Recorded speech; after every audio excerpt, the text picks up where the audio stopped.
Subscribe करें Warasia Urdu medium channel को और बेल आइकन को ज़रूर दबा दें। तो बच्चों, मैं आपको बताना चाहती हूँ कि मेरा ये उर्दू के सब्जेक्ट से पहले भी मैंने हिस्ट्री डाला हुआ है, यानी तारीख, जोग्राफिया और सोशोलॉजी का सभी सवाल जवाब मेरे यूट्यूब पे अपलोड हैं। वहाँ से आप ले सकते हैं और उसमें आपको सभी सवाल जवाब दरसी किताब से मिल जाएंगे, तो आपको डाइजेस्ट खरीदने की ज़रूरत नहीं पड़ेगी। तो बच्चों, यहाँ पर हम अपना यहाँ सवाल जवाब पार्ट 2 कर रहे हैं, सबक नंबर 6 का उर्दू के। तो चलिए चलते हैं सबक।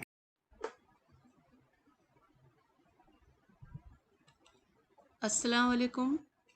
तो यहाँ पर बच्चों हमारा सबक नंबर 6 उर्दू मराठी के सकाफती रिश्ते का ये पार्ट 2 है, जिसमें हम इस सबक के सभी सवाल जवाबों को हल करेंगे।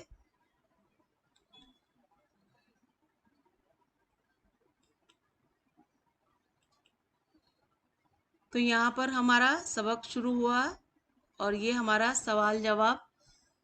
सबक का बगौर मुताला कीजिए और सरगर्मियों को हिदायत के मुताबिक मुकम्मल कीजिए। तो झेल के बयानात में से सही बयानात को नकल कीजिए। तो यहाँ पर 2 सवाल हैं, पहले मैं ये पढ़ देती हूँ और फिर इसके जवाब देंगे। पहले में, साजगार माहौल में हिंदू मुसलमान एक दूसरे को समझने और एक दूसरे के अकीदों का एहतराम करने लगे थे। दूसरा, सूफी संतों ने ज़ाहिरी रंग ढंग को रोशन करने की सही की। पहला देखिए, इसका जवाब है कि महाराष्ट्र में हिंदू और मुसलमान मिलजुल कर रहते थे। इनमें जो इत्तेहाद व इत्तेफाक था, उसकी बदौलत दोनों कौमों की सकाफत एक दूसरे पर असरअंदाज होती रही। यहाँ खानकाहों में सूफी और मठों में संत रूहानी तालीम दे रहे थे। वो इस हकीकत से आगाह थे कि जाहिर में आदमी का मजहब अलग अलग होता है, लेकिन बातिन में सबकी रूह एक ही है। इसीलिए उन्होंने जाहिरी रंग ढंग पर जोर देने की बजाय इंसानों के बातिन को रोशन करने की कोशिश की। ये सूफी संतों की तालीम का असर था कि हिंदू और मुसलमान एक दूसरे को समझने और एक दूसरे के अकीदों का एहतराम करने लगे थे। इनके दरमियान समाजी लिहाज से जो दूरियां थी वो ख़त्म होने लगी थी और सकाफती रिश्ते मजबूत होने लगे थे। दूसरा देखिए, मराठी शायर के 2 इजाफ के नाम, तो रिवायती और दूसरा है भारूड। तीसरा, उर्दू और मराठी के रवाबत बहुत कदीम है। 17वीं सदी में सैयद अमीन ने एक किताब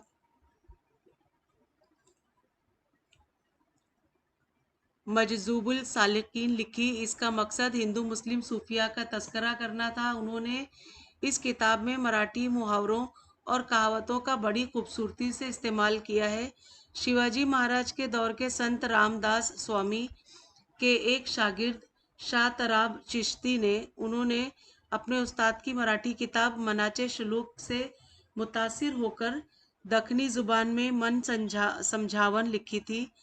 इन दोनों किताबों की खूबी ये है कि बहर एक ही हैं और बाज़ मज़ामीन में भी यकसानियत है। इस तरह हिंदू और मुसलमान शोरा की ये सारी कोशिशें उर्दू और मराठी के अदबी रवाबत को मजबूत करने में बड़ी अहमियत रखती हैं। अब सवाल 3, 4 और 5 को भी यहाँ हम पढ़ लेते हैं और फिर इसके जवाबात एक साथ देंगे। तीसरे में देखिए, ये गैर मुस्लिम बादशाह तमाम मुजरिमों को शरीयत के मुताबिक सजा देते थे। चौथा, शेर का एक मिसरा मराठी और दूसरा मिसरा उर्दू का हो तो उसे सनत तलमी का शेर कहा जाता है। पांचवा, संत तुकाराम महाराज ने आप सल्लल्लाहु अलैहि वसल्लम की अकीदत में एक नात लिखी थी। तो जवाब देखते हैं यहाँ पर। पहला, साजगार माहौल में हिंदू मुसलमान एक दूसरे को समझने और एक दूसरे के अकीदों को एहतराम करने लगे थे। और यहाँ पर दूसरा है कि शेर का एक मिसरा मराठी और दूसरा मिसरा उर्दू का हो तो उसे सन्नते तलमी का शेर कहा जाता है। यहाँ पे देखिए, ये जवाब है कि महाराष्ट्र में फुगड़ी के खेल को मजहबी हैसियत हासिल है। अमूमन नाग पंचमी के त्यौहार पर औरतें फुगड़ी खेलती हैं। इस खेल में 2 औरतें एक दूसरे का हाथ पकड़कर गोल गोल घूमती हैं। घूमते वक्त जमीन पर पांव जमे रहते हैं और जिस्म का पूरा झुकाव पुष्ट की जानिब होता है, यानी पीठ की तरफ होता है, इसीलिए एक दूसरे के हाथों को मजबूती से पकड़े रहती हैं।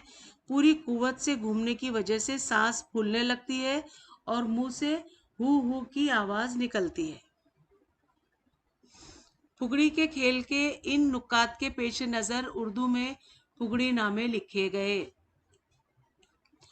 एक कदीम दक्कनी शायर फरीद ने अपने फुगड़ी नामे में जिक्र दम की तालीम दी है, जिस चिश्ती सिलसिले के बाद सूफिया जिक्र दम के दौरान सांस अंदर लेने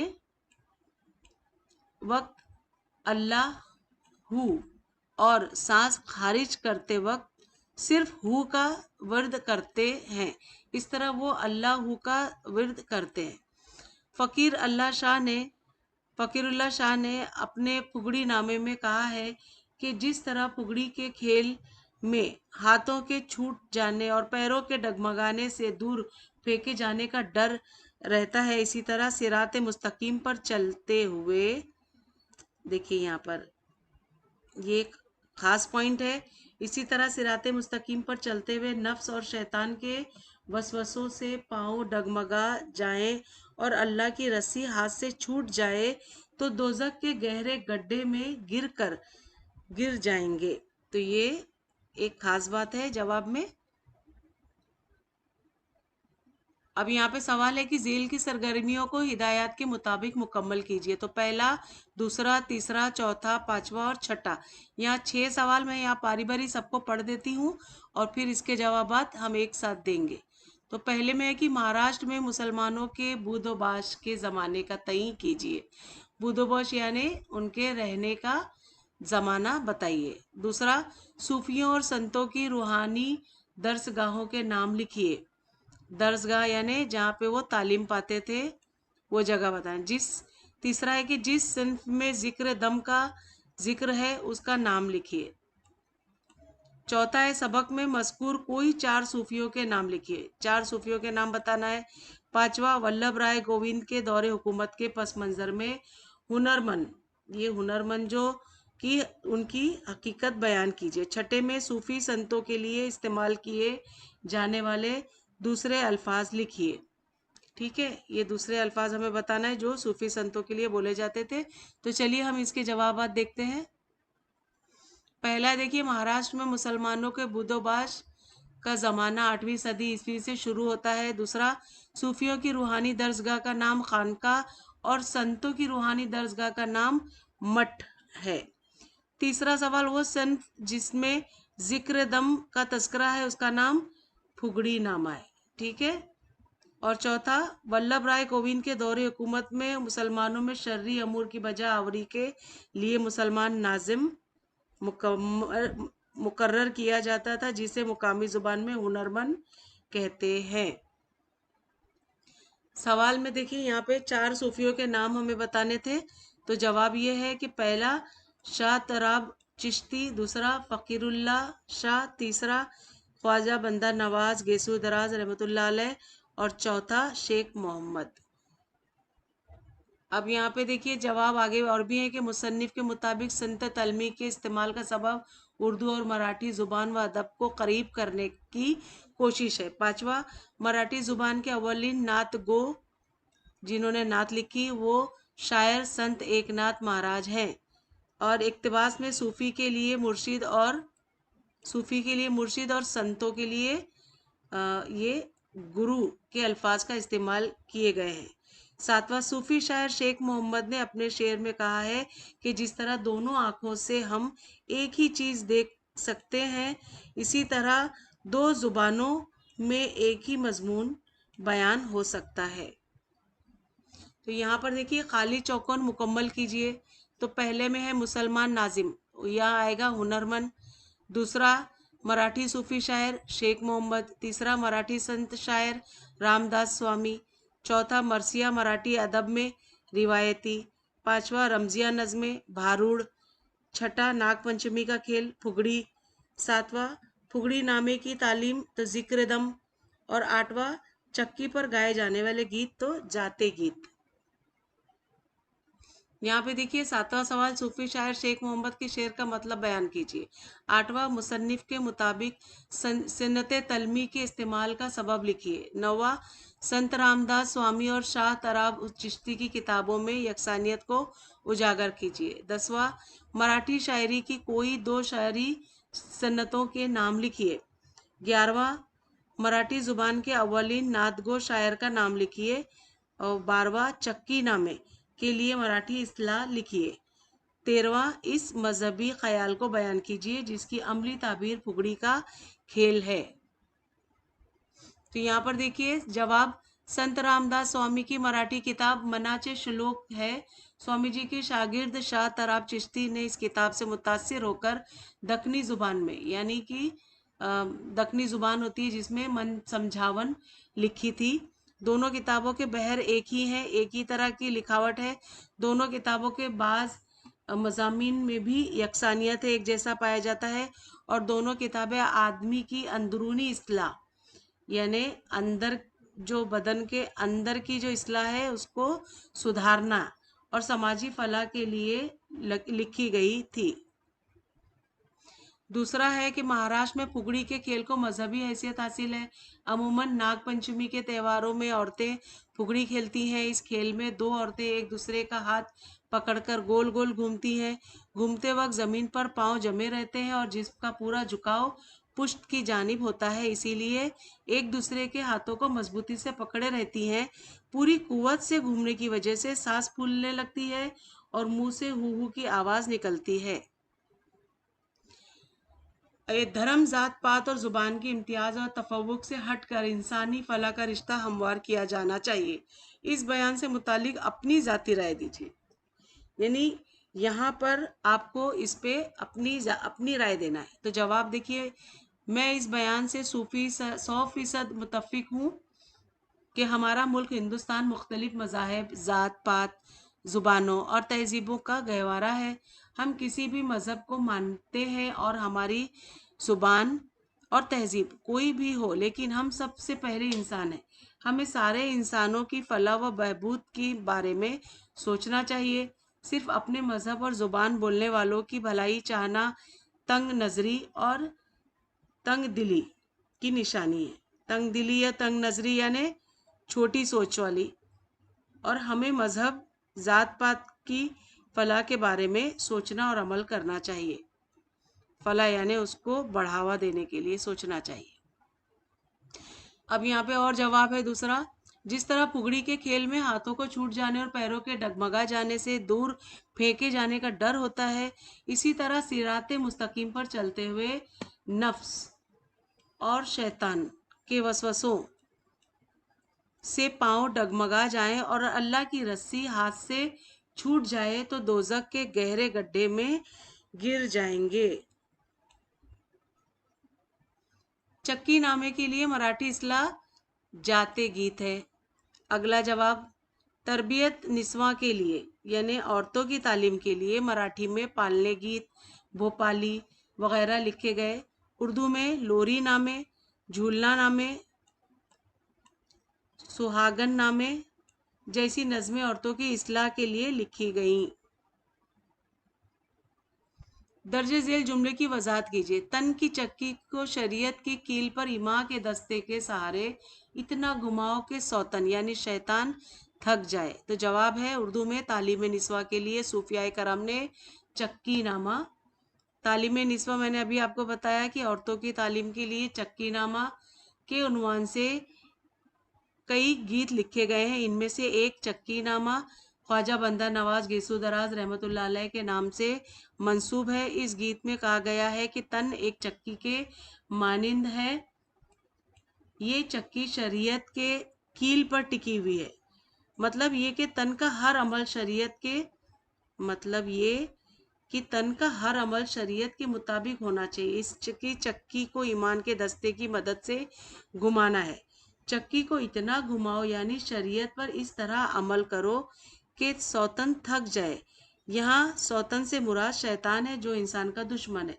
मुख्तसर ये कि इंसान को शरीयत खुदाबंदी के मुताबिक जिंदगी गुजारना चाहिए, तभी शैतान को शिकस्त दी जा सकती है। यहाँ देखिए जदुली खाका मुकम्मल कीजिए। तो तरबियत निस्वां के गीत कौन से हैं? मराठी में पालने गीत और भोपाली, और उर्दू में लोरी नामे, झूलना नामे और सुहागन नामे। खाली चौकन मुकम्मल कीजिए। तो चक्की पर गाए जाने वाले गीत तो जाते गीत। हिंदुस्तान की तहजीब व सकाफत और सूफी संतों की तालीम की रोशनी में दर्ज झेल बयान का इस्तेहसान कीजिए। इत्तेहाद और इत्तेफाक की बदौलत यहाँ की हिंदू मुस्लिम सकाफत एक दूसरे को मुतासिर करती है रही है। इसी पर मुजाद और यहाँ की रूनी तालीम जिसके सोते सूफी संतों की खानकाहों से फूटे, उन्होंने ज़ाहिरी रंग ढंग को उजाले की बजाय बातिन को मजल्ला किया, यानी अंदर जो है इंसान के अंदरूनी को रोशन किया। जिस तरह फुगड़ी के खेल में हाथों के छूट जाने और पैरों के डगमगा जाने से दूर फेंके जाने का खदशा यानी डर लगा रहता है, इसी तरह सिराते मुस्तकीम पर चलते हुए नफ्स और शैतान के वसवसों से पांव डगमगा जाएं और अल्लाह की रस्सी हाथ से छूट जाए तो दोजख की अमीक गड्ढे में गिर जाओगे। अमीक यानी बहुत गहराई के गड्ढे में गिर जाओगे। यहाँ ग्रो अलीफ में मुसन्निफीन के नाम दिए हुए हैं और ग्रो बे में किताबों के नाम है। मुनासिब जोड़ियाँ लगाइए। तो यहाँ पे जोड़ी लगाई हूँ मैंने सैयद अमीन, तो अलीफ में है शिकारनामा, इनका यही जोड़ी है, ये इनके साथ है। संत रामदास स्वामी, तो ये बा में मन संजावन, ये इनकी जोड़ी है। और शाह तराब चिश्ती जीम में मजजूबुल सालिकीन, ये इनकी जोड़ी साथ में है। ख्वाजा बंदा नवाज गेसु दराज रहमतुल्लाह अलैह, जिन्होंने किताब लिखी मनाचे शलोक, तो ये इनकी जोड़ी है। अल्लाह की रस्सी, सिराते मुस्तकीम, नफ्स, शैतान के वसवसे और दोजक। तो रवा खाके की मदद से इस तरह इस्तेसान कीजिए कि दर्जे बाला बयान वाज़े हो जाए। तो सिराते मुस्तकीम पर चलते हुए, ये देखिए, और नफ्स और शैतान के वसवसों से पाँव डगमगा जाएं और अल्लाह की रस्सी हाथ से छूट जाए तो दोजक के अमीक गड्ढे में गिर जाएंगे। ये यहाँ पे मुकम्मल हुआ। दर्ज झेल जुमलों में मुफर्रिद, मुरक्कब और मखलूत जुमले पहचानिए। तो गैर मुस्लिम बादशाह मुजरिमों को शरीयत के मुताबिक सज़ा दिया करते थे और हुनरमंद के इंसाफ पर तकिया किया जाता था, यानी भरोसा किया जाता था। तो ये जो पहला जुमला है ये मुरक्कब है, यहाँ पे आएगा पहला मुरक्कब। दूसरा, उन्होंने ज़ाहिरी रंग ढंग के उजाले के बजाय बातिन को मुजल्ला किया, तो दूसरे में मुफर्रिद है ये। तीसरा, समाजी दूरियां ख़त्म होने लगी थीं और सकाफती रिश्ते मजबूत होने लगे थे, तो ये मुरक्कब जुमला है।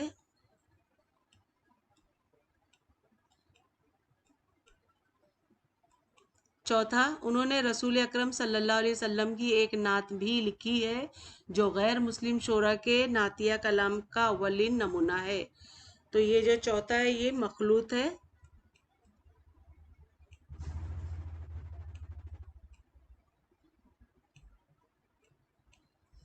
पांचवा है बाहमी रफाकतों का ये सिलसिला उर्दू में भी पाया जाता है, तो ये मुफर्रिद है।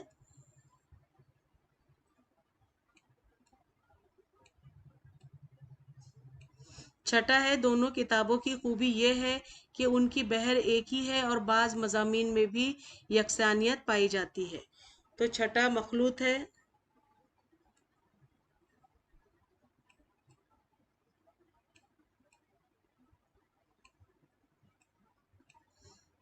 सातवां, ये एक अदबी शेरी सिन्फ है जिसे मराठी में रिवायती कहा जाने लगा, तो सातवां जो है वो भी मखलूत है।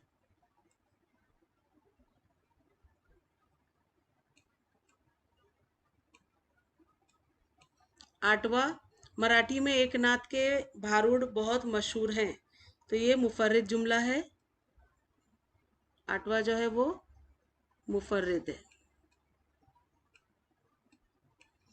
तो यहाँ पर नीचे देखिए ये जवाबात यहाँ पे भी मौजूद हैं। आप ये सब इससे भी ले सकते हैं और मैंने भी दिया है। ठीक है, ये देखिए यहाँ पर, तो इस तरह से आप पहचान सकते हैं और नीचे से भी ले सकते हैं। तो ये यहाँ पर डन हो गया।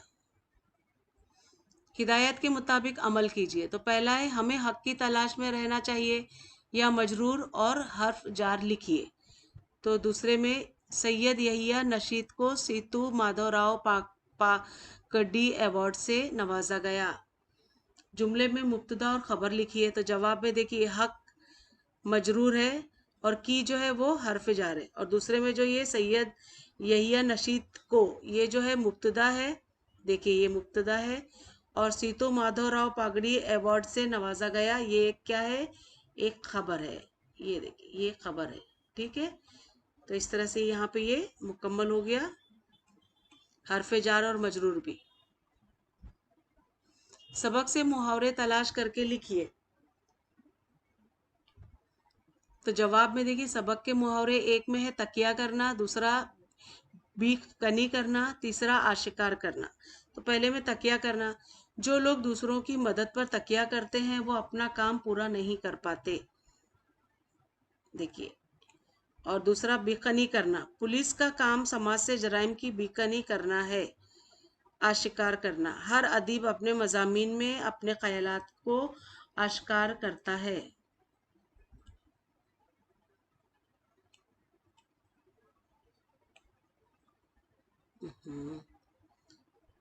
झेल के लफ्ज़ों के हम मानी लफ्ज़ सबक से तलाश करके लिखिए। तो मजहबी इबादत व ताज़ीरत, रिहाइश, जायद, बरतरी, ग्रोह। जवाब देखिए पहले में मजहबी इबादत व ताज़ीरत में शरीयत, एक यानी हम मानी अल्फाज हमें बताना है, एक जैसे ही जो उसका मानी हो। तो यहाँ पे शरीयत आ गया है पहले का, दूसरा रिहाइश उसका बुदोबाश, बरतरी तफव्वुक, तीसरे का जायद मजदाद, ग्रोह ने कबील। तो ये भी यहाँ पे डन हुआ। अब इजाफी मालूमात में देखिए उर्दू का अवामी अदब। आम तौर पर अवामी अदब तहरीरी शक्ल में नहीं होता बल्कि सीना ब सीना चला आता है। अवामी अदब लोक गीत, लोक नाच, लोक नाटक, देखिए ये सब अलग अलग टॉपिक्स हैं, किसी न किसी सूरत में दुनिया भर की इंसानी तहजीबों में ज़रूर पाए जाते हैं। अवामी अदब का मयार अवामी सतह का होता है, इसी मयारी अदब के उसूलों पर परखा नहीं जाता। अवामी अदब में मसनूइयत बिल्कुल नहीं होती बल्कि जहन में उठते वाले ख्यालात और दिली जज्बात फितरी तौर पर बयान कर दिए जाते हैं। ये अदब इस्लाही और तफरीही किस्म का होता है। महाराष्ट्र की सूबाई ज़ुबान और मराठी में अवामी अदब की रिवायत निहायत मुस्तहकिम है। यहाँ के संतों ने लोक गीतों का सहारा लेकर अवामुन नास की इस्लाह करने की कोशिश की है। उन्होंने औरतों की इस्लाह के लिए जाते गीत, देखिए जाते गीत लिखे, पालने गीत लिखे, भोपाली लिखा और फुगड़ी गीत वगैरह निस्वानी नफ्सियात को सामने रखकर लिखे हैं। उर्दू के सूफियाए कराम ने भी ऐसे अवामी गीत लिखे हैं। इनमें चक्की पर गाए जाने वाले गीत चक्की नामे, बच्चों को झूले में सुलाने के लिए गाए जाने वाले गीत लोरी नामे, और चरखा काटते वक्त यानी कपड़ा बुनते वक्त गाए जाने वाले गीत चरखी नामे कहलाते हैं। सूफियों ने इन गीतों में अवामी बोली और अवामी रहन सहन को शामिल करने के जतन किए हैं। उर्दू में धूल के गीत और शादी के मौके पर गाए जाने वाले गीत इसी कबील के हैं। यहाँ देखिए ढोल के गीत और शादी के गीत। नीचे दिए हुए जुमलों को कौसिन में दिए हुए लफ्ज़ों से जोड़कर मुरक्कब जुमले बनाइए। पहला है दावत का वक्त आया तो डैश मेहमान के लिए डेवड़ी में चटाई बिछा दी। तो यहाँ पर तीनों में से हमें एक चुनना है, तो हमने यहाँ पर तो को ले लिया है। तो अब जुमला बन गया दावत का वक्त आया तो मेहमान के लिए डेवड़ी में चटाई बिछा दी। दूसरा तकिया दाहनी बगल में है और बाएं हाथ में लोटा है। और तीसरा वो एक जिंदा दिल इंसान थे मगर ये सब अहदे शबाब की बातें हैं। मगर चौथा, जेल तो हजारों लोग गए लेकिन उनकी जिंदगी से हम नावाकिफ हैं। लेकिन पांचवा, वो गौर फिक्र की आदी न थे या उनमें तदब्बर की कमी थी। तो ये भी हमारा डन हो गया। यहाँ पे देखिए मुरक्कब जुमला। पहला, तहरीक आज़ादी का दरख्त बर्ग व बार लाया तो उसकी फसल का लोगों में बंटवारा हुआ। दूसरा, सैयद सुलेमान नदवी लिखते हैं कि इलाहाबाद में कांग्रेस का एक जलसा था। तीसरा, उन्होंने किसी दर्जी से शेरवानी की तराश सीख ली और दर्जी का किस्सा ही पाक हो गया। ऊपर की मिसालों के जुमले दो दो हिस्सों में तकसीम होते हैं। इनमें अल्फाज तो के और तिरछी खतूत के दरमियान लिखे गए हैं। अपने से पहले और बाद आने वाले हिस्सों को जोड़ते हैं। ऐसे जुमलों को हर हिस्से आज़ाद फिक्रा कहलाता है। अगरचे ये अपनी जात जगह पूरा जुमला भी है। जब ये आज़ाद फिक्रे हरूफ अतफ तो मगर, देखो, तो मगर के और वगैरह इससे जोड़े जाते हैं तो इनसे मुरक्कब जुमला बनता है। आज़ाद फिक्रों का जोड़कर मुरक्कब जुमला बनाने के लिए फिर, वरना, लेकिन वगैरह का भी इस्तेमाल किया जाता है। मौवे हैरत हूँ, तो ये ज़रा गौर से आप सुने बच्चों। आपने कभी सोचा है कि आप अपने किसी फ्रांसीसी दोस्त से मोबाइल फ़ोन पर उर्दू में बात करें और वो उसे फ्रांसीसी में सुने, या कोई अरब अरबी में बात करे और उसे आप उर्दू में सुने? अब ये मुमकिन है। इसके लिए आपको एक ख़ास किस्म की हेडफोन का इस्तेमाल करना होगा, जिसे इंटरनेट के सबसे बड़े सर्च इंजन गूगल ने मुतारफ़ कराया है, यानी पहचान कराई है। ये 40 ज़ुबानों में तर्जुमा करने वाला हेडफोन है। ये पिक्सल बिट और मसनूई ज़हानत यानी आर्टिफिशियल इंटेलिजेंस के इस्तेमाल की बदौलत एक ज़ुबान को दूसरी ज़ुबान में तर्जुमा करने की खुसूसियत रखता है। ऐसा हेडफोन इस्तेमाल करके हम किसी भी गैर ज़ुबान को मोबाइल पर आसानी से समझ सकते हैं। ये सिर्फ तर्जुमे की हद तक महदूद नहीं, अगर हम किसी को फ़ोन करना चाहें तो मोबाइल हाथ में पकड़ने की भी ज़रूरत नहीं होती। हेडफोन के माइक पर हिदायत दें और वो फ़ोन पर राब्ता कायम कर देगा। और ये है ना दिलचस्प बात। अब इजाफी मालूमात में देखिए, शजरकारी। दरख्तों और जंगलात की अंधाधुंध कटाई ने माहौल का तवाज़न बुरी तरह से बिगाड़ दिया है। इसकी वजह से ना सिर्फ इंसान बल्कि नबातात और हैवानात के लिए भी कई मसाइल पैदा हो गए हैं। इस वक्त दुनिया के सामने सबसे बड़ा मसला ग्लोबल वार्मिंग का है। इस शदीद बहरान ने दुनिया के हर मुल्क को परेशान कर रखा है और आए दिन इसकी सद्भाव के लिए जलसे मुनक्कद हो रहे हैं। इस खतरे से निपटने के लिए हम हर साल शजरकारी करते हैं और घरों, स्कूलों और खेतों में पौधे लगाते हैं। हमारी मजहबी किताबों में भी शजरकारी की तरगीब मिलती है। हमारे नबी हज़रत मोहम्मद सल्लल्लाहु अलैहि वसल्लम ने शजरकारी को सराहते हुए अपनी उम्मत को दरख्त लगाने की तरगीब दी है। हज़रत अनस रज़ियल्लाहु ताला अन्हा रिवायत करते हैं कि अल्लाह के रसूल सल्लल्लाहु अलैहि वसल्लम ने फरमाया, कोई भी मुसलमान जो एक दरख्त का पौधा लगाए या खेत में बीज बोए, फिर उसमें से परिंदा या जानवर जो भी खाते हैं वो इसकी तरफ से सदका है। देखिए, एक रिवायत के मफहूम है कि जब कोई किसान खेती करता है तो पौधों का पत्ता पत्ता जब अल्लाह का जिक्र करता है तो इसका सवाब खेती करने वाले को मिलता है। कितनी अच्छी बात है। अब देखिए, यहाँ पर जेल में कहानी वाक़िए के आगाज़ की इब्तिदाई सतरें दी हुई हैं। इसकी मदद से कहानी वाक़िए को मुकम्मल कीजिए। तो यहाँ पे देखिए, यहाँ पे कुछ पॉइंट्स दिए हैं, जैसे आपको इस कहानी बनाना है इन पॉइंट्स को लेकर, जिसमें है कौमी शाहराह पर हस्बे मामूल छोटी बड़ी गाड़ियों की आमदोरफ्त जारी थी। कौमी शाहराह जो होती है वो हाईवे वगैरह होता है, जिसमें अचानक 5-7 बच्चों का, देखो, 5 7 बच्चों का काफिला तेज रफ्तार बाइक पर शोर करता हुआ आ पहुंचा। अचानक फिजा में चीख उभरी। तो ये देखिए यहाँ पर जो पॉइंट दिए हैं इसको लेकर आपको एक कहानी मुकम्मल करना है। तो बच्चों यहाँ पर मैंने ये एक कहानी आपको दी हुई है, आप इसको अच्छे से इसे पढ़ लें, इसको अपनी नोटबुक में सब पूरा लिख के उतार लें और इसको एक बार अच्छे से पढ़ के समझ लें और ये आपको इंशाल्लाह पूरी तरह से याद हो जाएगा और आपको ये लिखने में आसानी होगी। तो बच्चों यहाँ पर हमारे इस सबक का पार्ट 2 यानी सबक नंबर 6 का उर्दू मराठी सकाफती रिश्ते का जो ये सबक के सभी सवाल जवाब यहाँ पर मुकम्मल हुए। तो मैं उम्मीद करती हूँ आपको अच्छे लगे होंगे और समझ में आए होंगे।